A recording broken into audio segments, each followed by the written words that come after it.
सभागार में उपस्थित सभी विद्वंजनों को हम महिला डिग्री कलाशाला नलगोंडा से मैं अमन सदस्या, मैं सामी अब्दुल, मैं रुमाना तबस्सुम, मैं जरीना और मैं शाइस्ता, हम सभी का प्रणाम।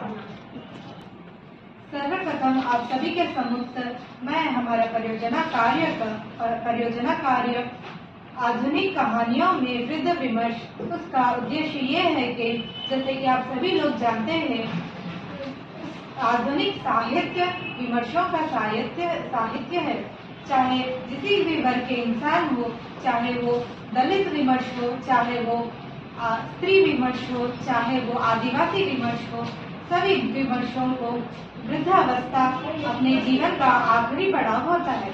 वृद्धावस्था अपने जीवन में प्रमुख मार्ग होता है, प्रमुख भाग होता है। वृद्धावस्था में अपना मनुष्य बचा कुचा हुआ जीवन खुशी से जीना चाहता है। मनुष्य अपनी पूरी जिंदगी भाग दौड़ करता है ताकि धन प्राप्त करे, ताकि अपने परिवार को खुश रख सके। अपने खुशियों को पीछे छोड़कर वो अपने परिवार के लिए काम करता है। अब मेरी सखी सामिया अपने विचार प्रस्तुत करेगी।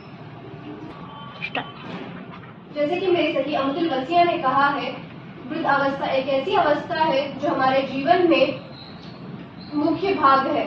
इसी बात पर मैं सूर्य बालाजी की कहानी बाऊजी और बंदर प्रस्तुत कर रही हूँ। यह कहानी में बहू अपने घर आए ससुर को रखना नहीं चाहती।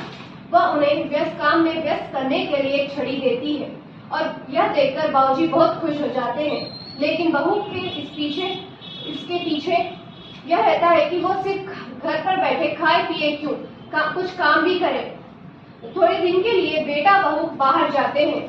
जब लौटकर आते हैं, यह देखते हैं कि बाऊजी बंदरों को अपना हनुमान जी का आशीर्वाद समझकर उनके साथ घुल मिल जाते हैं और उनके साथ खाने बैठते हैं। उनके चारों ओर बंदर रहते हैं।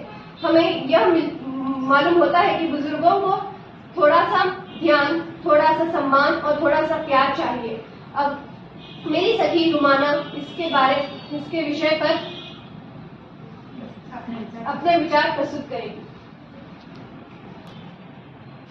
जैसे कि मेरी सखी सामिया अब्दुल ने कहा है कि हमें वृद्धों को समझना चाहिए,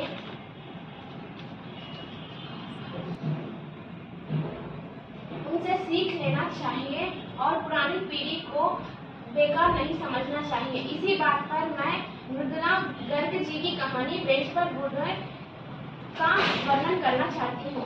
इस कहानी का मुख्य पात्र है नितिन सोलंकी जी।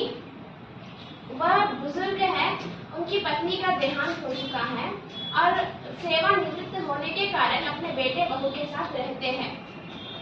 उनकी बहू उन्हें रोज तना भुना ना देकर ओट्स उबाल कर दिया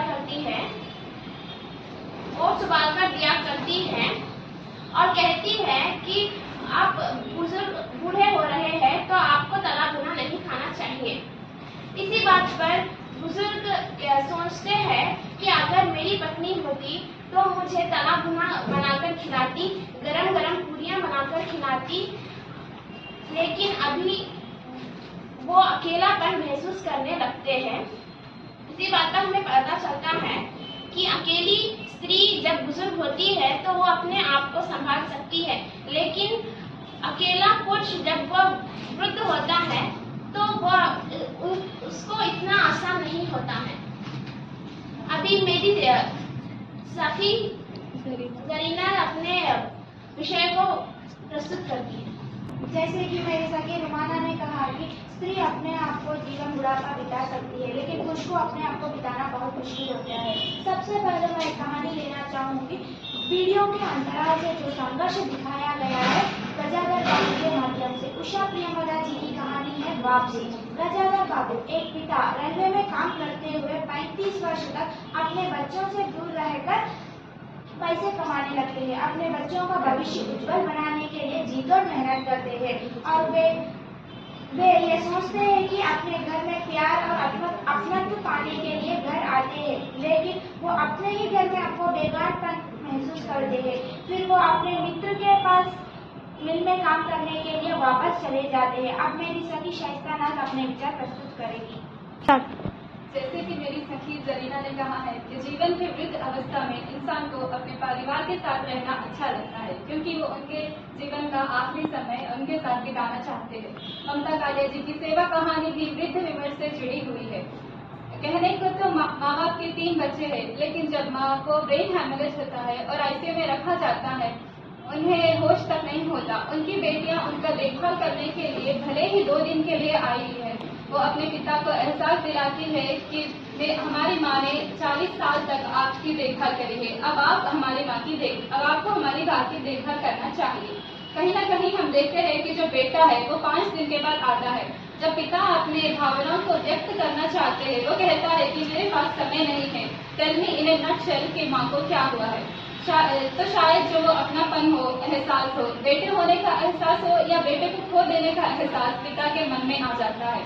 पिता को ये पता लगता है कि पत्नी के मरने के पश्चात उनके जीवन में जो एकांत आने वाला होता है, उसकी तस्वीर उनके आंखों के सामने आ जाती है।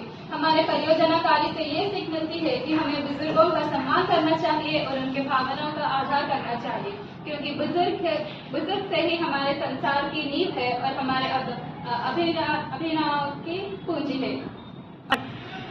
यह अवसर प्रदान करने के लिए हम सभी के तरफ से धन्यवाद।